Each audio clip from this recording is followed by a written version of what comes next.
कभी कभी मेरे दिल में ख्याल आता है, कभी कभी मेरे दिल में ख्याल आता है, अगर सरकारी नौकरी लेना हो, अगर सरकारी नौकरी लेना है ना, तो प्रॉफिट एंड लॉस के क्वेश्चंस को करके जाना चाहिए। यही ख्याल आता है और कुछ नहीं।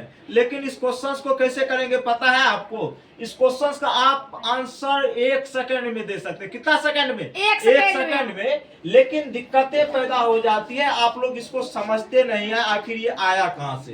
पहले तो हम आपको इसका थोड़ा सा डिटेल बताएंगे, वो भी शॉर्ट मेथड ही है, क्योंकि हर जगह वही मेथड लगना है। उसके बाद बताएंगे कि इस क्वेश्चन का कैसे आप 1 सेकंड के अंदर में जवाब दे सकते हैं, और यही अप्रोच आपका कॉम्पिटिटिव एग्जाम में होना भी चाहिए। तो आइए समझते हैं क्वेश्चंस में क्या है। कहा गया है एक दुकानदार दो वस्तुओं में प्रत्येक को 1285 रुपया में खरीदता है। कितना में खरीदता है? 1285 रुपया में खरीदता है। कहने का सेंस हुआ, पहले वस्तु का सीपी और दूसरे वस्तु का सीपी आपस में क्या है भैया जी? बराबर है। मतलब दोनों वस्तु को सेम रेट में खरीदता है।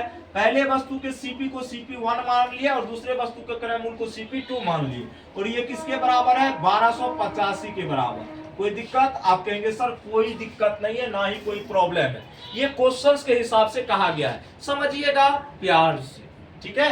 अब कहा गया है पहली वस्तु को वो 10% के लाभ पे बेच रहा है, 10% का प्रॉफिट। कहने का सेंस क्या हुआ मेरे मित्र कि 10% का फ्रैक्शन वैल्यू क्या होता है? 1/10। चूंकि प्रॉफिट है तो प्लस से इसको हम डिनोट कर दिए। कहने का सेंस हुआ कि पहले वस्तु को वो 10% के अगर प्रॉफिट पे बेच रहा है तो 10% का फ्रैक्शन वैल्यू 1/10 होता है, और यहाँ पे हम लिख रहे हैं CP और यहाँ पे हम क्या लिख रहे हैं? SP। क्या लिख रहे हैं? SP। कहने का सेंस हुआ 10% का फ्रैक्शन वैल्यू 1/10 होता है, चूंकि इस पे प्रॉफिट हो रहा है। क्या हो रहा है? प्रॉफिट। तो नीचे वाली वैल्यू क्या हो जाएगी?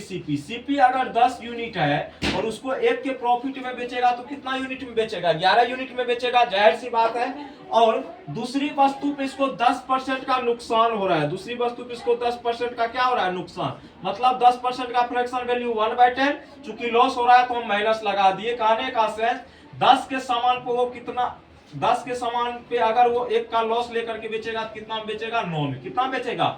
9 में।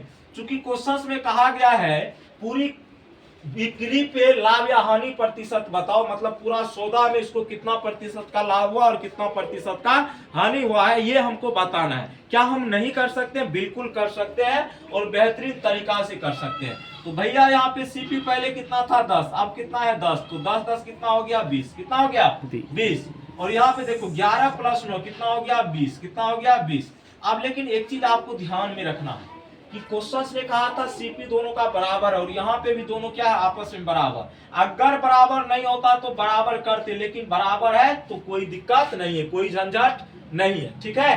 तो मतलब यहाँ पे टोटल CP कितना हुआ? 20। टोटल SP कितना हुआ? 20।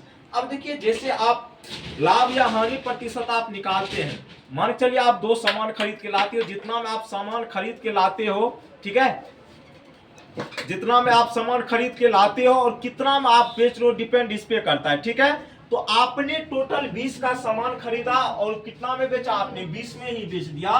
तो आप ही बताओ 20 के सामान को आपने 20 में बेच दिया तो क्या होगा? Zero profit. मतलब जीरो मतलब क्या हुआ? ना प्रॉफिट हुआ ना लॉस हुआ। अब न प्रॉफिट परसेंटेज निकालने की जरूरत है, ना ही लॉस परसेंटेज। अरे भैया जब जीरो हो गया तो नो प्रॉफिट परसेंटेज होगा, ना ही लॉस परसेंटेज होगा। डायरेक्ट मेरा आंसर क्या हो जाएगा? Option number D is the right answer, ठीक है। लेकिन इस क्वेश्चन को कैसे चाबी की तरह घुमाएंगे सेकंडों में पता है? आइए हम समझाते हैं, ठीक है। कैसे करेंगे उसको समझिए, ठीक है। सेकंडों में आप कर सकते हैं जब इस टाइप का आएगा आपके सामने क्वेश्चन।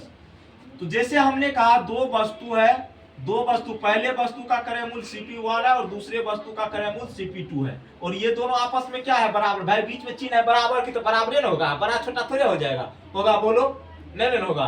चलो अब एक को हम क्या कर रहे हैं? X% के प्रॉफिट पे बेच रहे हैं। क्या कर रहे हैं? X% के प्रॉफिट पे।